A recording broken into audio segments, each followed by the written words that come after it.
When you bring your child home for the first time, you want a baby monitor you can trust. When you choose Stork, you choose technology trusted to monitor 10 million babies in hospitals every year. Stork continuously tracks your baby's pulse rate, oxygen saturation, and temperature. Visit MassimoStork.com to learn more. Stork, a revolutionary baby monitor, is born. Stork is not a medical device. Read and understand all product labeling. Massimo data on file. Moms and dads, I bet you can relate to this email. Kirk, my son is just like the kids you described in your podcast. He comes home feeling defeated after school, feeling like he isn't smart. But I got him Crunch Labs and he loves it. Building the new toy and watching Mark Rober makes him feel smart. And then he explains, talking a million miles a minute, like our kids do, all the cool science facts he's learned. It's like I get my real kid back when he's building his Crunch Labs toy. And that is exactly why I was so psyched when my niece first told me how her son loves Crunch Lab. Confession, this is the one sponsor I wanted more than any other because it's such a perfect fit for our kids. So go to crunchlabs.com/calm and you'll see why. Crunch Labs is a STEM monthly subscription build box for kids. Your kids get a really fun toy in the mail every month. And what kid doesn't love that? And then they put it together by watching a step-by-step video from former NASA engineer Mark Rober, where he teaches all the cool physics that make the toy work. Mark's passion is helping kids think like engineers. And this helps your kids develop resilience and problem-solving skills while having a ton of fun. Get your kids something they will actually love, use, and look forward to getting all throughout the coming year. Build your child's confidence now. Visit crunchlabs.com/calm and get your kids Crunch Labs today. So many of us have lived with this fear of the other shoe dropping, right? We're kind of walking on eggshells with a strong-willed child, just wondering like, oh, when's the next meltdown? What are they going to get upset over next? Or when are we going to get that dreaded call from the school, right? Because that's kind of how Celebrate Calm started. Was we kept getting calls from Casey's teacher saying, if you don't help us out with this, he's going to get kicked out of yet another school. So that's what we're going to talk about today on the Calm Parenting Podcast. So welcome. This is Kirk Martin, founder of Celebrate Calm. We're glad you're here. You can find us at celebratecalm.com.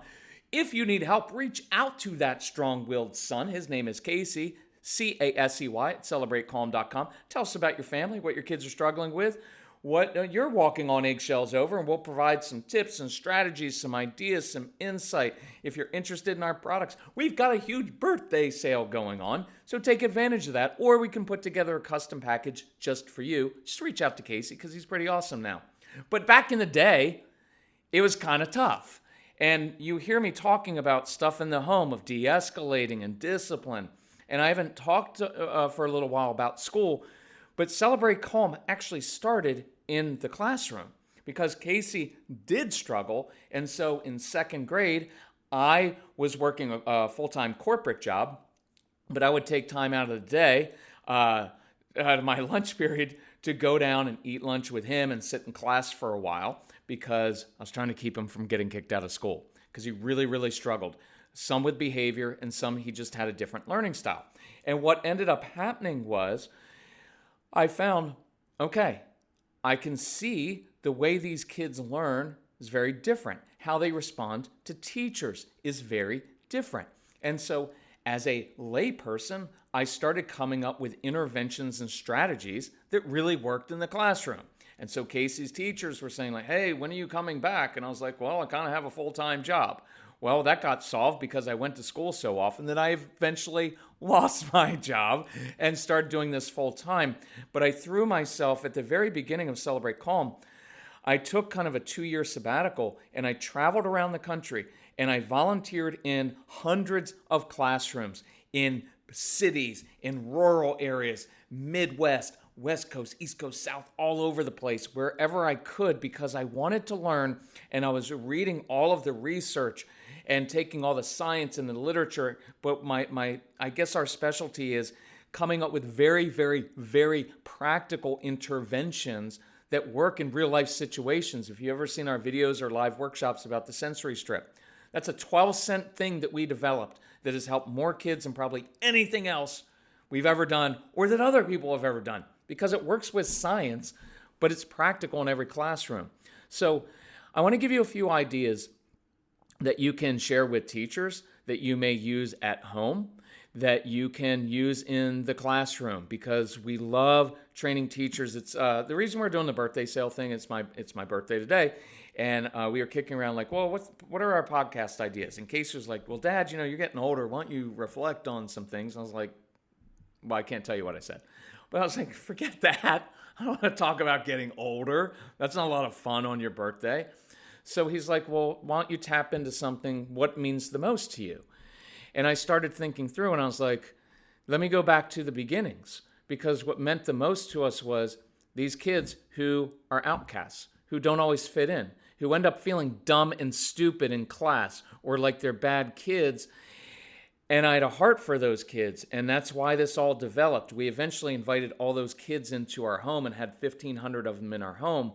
But where we first interacted with them was in the classroom.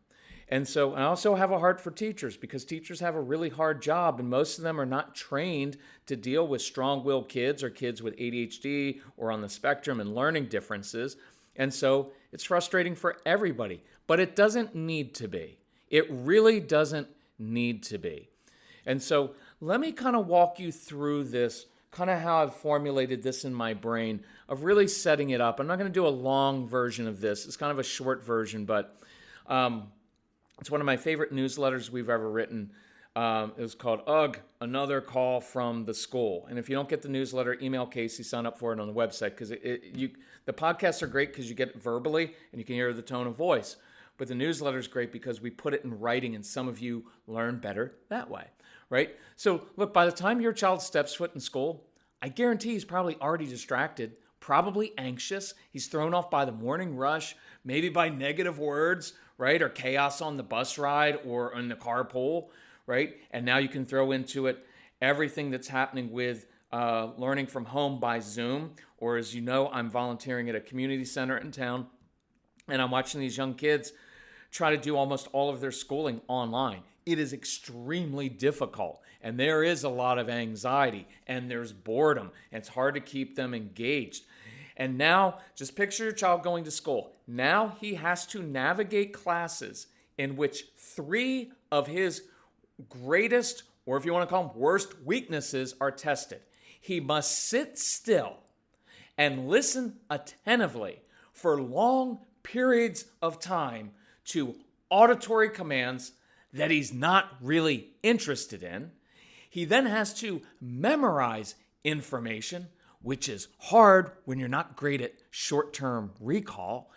And then you have to recall it for a timed test.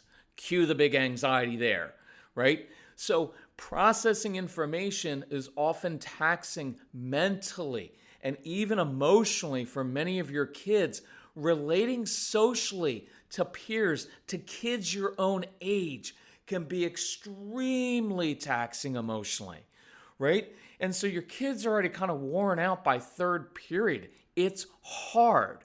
So please do not use the phrase anymore, well, if you would just apply yourself. I guarantee you they're just overwhelmed. And that will cause them to shut down, right? When we say, if you just apply yourself, this isn't really that hard. If you would just focus, you would be done in 15 minutes. What the child begins to internalize is, well, there must be something wrong with me because this actually is hard and it's taking me longer, and so that makes me dumb. Well, if I'm a dumb kid, then I'm shutting down. I sure as heck am not going to work hard for you. So picture this child, right? He's already into second, third period. What does he look forward to? Okay, well, at least at lunch or at recess, I get a little bit of a break. But what do we find at lunch? At the lunch period, oftentimes in school cafeterias, it is definitely, I didn't say that right, really loud, right? And so that throws them off. Or they struggle connecting with kids their own age. So guess what? they end up sitting by themselves. One of my favorite memories ever was this really cool kid named Zach. And I doubt his parents are listening because he's grown up, he's in college, he's done great in life. But he was just a little bit different. So he would sit by himself in the cafeteria and read a book. So I used to go in to, and it almost makes me cry when I think of it, because we didn't even really talk. I would go into that school and I'd go and sit, I'd take my lunch in a little paper bag like he did, and I would take my book and I would literally just sit with him all class period long and sit and read my book. So this kid didn't feel like I almost said an effing loser. So I'm just going to say, so he didn't feel like an effing loser, because that's what it feels like when you're one of these kids and you don't know how to connect well with kids your own age. And think how hard that is. Hey kid, guess what? For the first 12 years of school, you're going to go to school with kids your own age that you have a hard time connecting with, because our kids are better with adults and older kids and little kids and animals, but not their own age. And it's hard. So guess what? By the time they come out of lunch period, they're often frazzled or feeling bad about themselves. Think about recess. Recess is hard for many of your kids for a few reasons. One, there's usually a lack of order, right? Because go out and play. And now they're playing a ball game and your kids don't lose well, so they change the rules of the game, they cheat or they quit. So, right? And they're going to jump in line. I get to go first. I didn't go first. And then when they miss the ball, they make up an excuse. No, in the way I play, we get 5 strikes. And guess what? Nobody ends up liking them, right? And so by the time your child gets home from school, they're exhausted. That's why there's a big power struggle after school. That's where the meltdown. Hey, buddy, how was your day at school today? Why? Look, I'm not being funny. Why would you ask that? Right? Don't ask about their day if they don't like school. Hey, how was your day at that place where you're bored, where you don't listen well, where you're constantly in trouble, where you're on red on the behavior chart, you don't have any friends, and you feel like a loser? How'd it go today? Right? And so then you start getting the calls from school about your child. And then you feel pressure of oh, we didn't raise him to be like this. What's going to happen to him if he can't do well in 3rd grade or 8th grade or 11th grade? How's he going to be successful in life? And so you start putting more and more pressure on the child, and that's why they end up shutting down or melting down. So one of our favorite things is being a bridge between teachers and parents. And giving tools to parents, but giving tools to teachers. We all need tools. Our kids need tools. And one of the best things about our either live training in schools, which we're starting to do again, and it looks like schools may be going back in the fall, so it's awesome. And I anticipate there's going to be a big rush, and we're going to be really busy in the fall because we're starting to get busy this spring even. So if you're interested, reach out to Casey. We'd love to come to your school, to your church, your synagogue, your mosque, wherever it is, homeschool convention, and speak, because we can give you very, very practical tools. And we can do it via Zoom. We're doing a lot of Zoom for training for teachers. But here's what I wanted to go through really quickly. I want to give you a couple ideas of how practical this can be. So we all know that the red, yellow, and green behavior charts don't work. And I hate those smiley, sad face things that we give, oh, you had a sad face day. What went wrong? How would you like if your day, at the end of every day, your spouse or your boss gave you either a smiley face or a sad face, and you had to go home and show your spouse? And your spouse is seriously, Jim? 3 days in a row with a sad face at the office?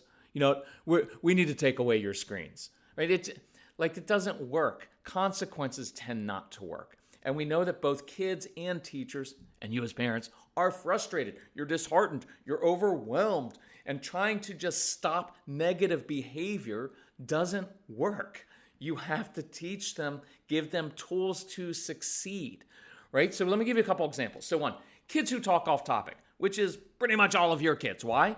Look, if we really dug into this, what we'd find is the reason your kids blurt out, they really should be in some ways be rewarded for that. Someone needs to look at them sometimes and say, yeah, I know why you blurt out. It's not because you're intentionally being rude. It's because you've got ideas. You've got this busy brain and you're always thinking of all these ideas, and it's awesome because ideas change the world and the universe. And you're like a junior Thomas Edison. You get all these ideas going through your head, but then you're afraid you're going to forget your idea. And so instead of forgetting it, you decide just to blurt out. Now that's unacceptable in my class. because we're not going to blurt out. But I love the fact that you have great ideas. In fact, I wish all the other kids had as many good ideas as you do.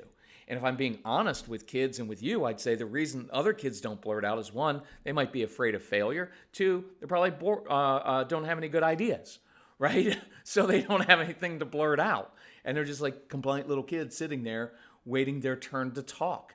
Whoever said that that's a desirable trait in real life? We want people who are assertive, who step out and take a chance, take a risk, and say, I've got an idea that might be a little bit odd to you, but if I really pursue it, I may just change the world, right? But we make those kids get in trouble. So we talk about in that one of my examples of giving kids talk tickets to redeem. Every time you have one of these great ideas, instead of blurting out, you hold up a talk ticket. I give you 3 a day. When you hold up your talk ticket, I say either go ahead, redeem one of your talk tickets, share your amazing off-topic idea, because it's always going to be off-topic, or I say, hey, Zip, hold it till after class, because I believe that you can do that, right? We also have an idea for, have had teachers create idea boxes on their desk. So the child, instead of blurting out, writes down the idea, places it in that little idea box, and then every day after lunch or after recess, teacher pulls a couple of those strips of paper out and reads the ideas. Now, they're all going to be from our kids, and now our kids get affirmed for like, hey, that's a really interesting idea. That's really cool. And we've now acknowledged the child's interest, and then we've given them tools to deal with their need to share the idea and their struggle with short-term memory.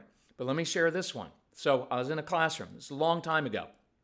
There's a little boy named Daniel, and I watched this happen because this kid, like many of yours, he loved to read, right? And so in one of the classes, he eagerly raises his hand, which is pretty good for him, and he begins talking off topic about the book on pyramids that he had brought to show the class. Now, in this case, the teacher, who understandably, like us as parents, was kind of frustrated, said dismissively, Daniel, that's not what we're talking about right now, and we don't have time for that. Put your book away. And I watched this kid kind of hang his head, slink down in his seat, and check out for the rest of the period. And you know how your kids are. If they experience negativity, that's why we talk so much about tone of voice. I can discipline and correct a child as long as I'm even, matter of fact, and especially if I stay positive and give tools. But as soon as I go to the snotty tone, that child says, I don't like this teacher, I don't like this parent, I'm not going to listen anymore. So later that afternoon, similar situation arises with a different teacher.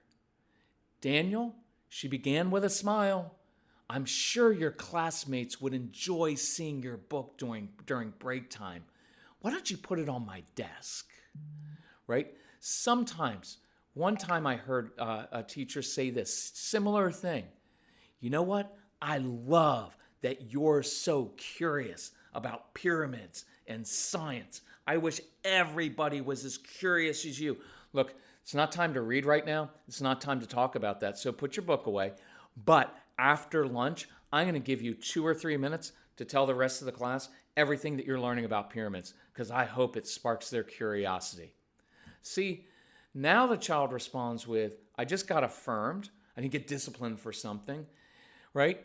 And it kept them engaged. And I just said, I want to learn about that. And I'm affirming that quality, your curiosity. Now's not the time, but I will give you time later. So one of our core principles is when you say no to something inappropriate, always say yes to something appropriate. Second example. Does that make sense? It's kind of cool. Look, there were 2 different teachers. It took 20 seconds, right? 20 words, basically, both responses. But one response caused the child to shut down, hang his head in shame. And the other one made the child feel like he's a good learner. He's curious. And it gave him hope. And now he's engaged. Again, same kid did the same behavior, but 2 responses are different and get different results. And that's really what we try to show you is let's go through, and if you take advantage. So we decided to do the birthday special. We try to do something every year, birthday special, so we can kind of give back on my birthday. That's what I try to show you. In the ADHD University, I haven't talked about that one lately, but if your kids have different learning styles, we will show you literally dozens and dozens and dozens of ways to do this in very practical ways. So, test anxiety, right? Kids who process information slowly, which is many of your kids because they have very busy brains, often get freaked out when they see peers turning in their tests or classwork ahead of them. So sometimes they'll just write down their answers really quickly because they don't want to appear to be the dumb one, right? And that's when we give kids tools to improve their processing speed. Taping that sensory strip underneath the desk allows them to play with something tactile because textures and playing with textured strips improves concentration. When we were very beginning of this, we went into these schools in the Bronx in New York, and they had a rule, a policy in New York City public schools, you're not allowed to chew gum. Well, the way I read that was they didn't say anything about chewing memory sticks. So I got a bunch of Wrigley's gum, and I took the wrappers off. It's no longer gum to me. I labeled it a memory stick.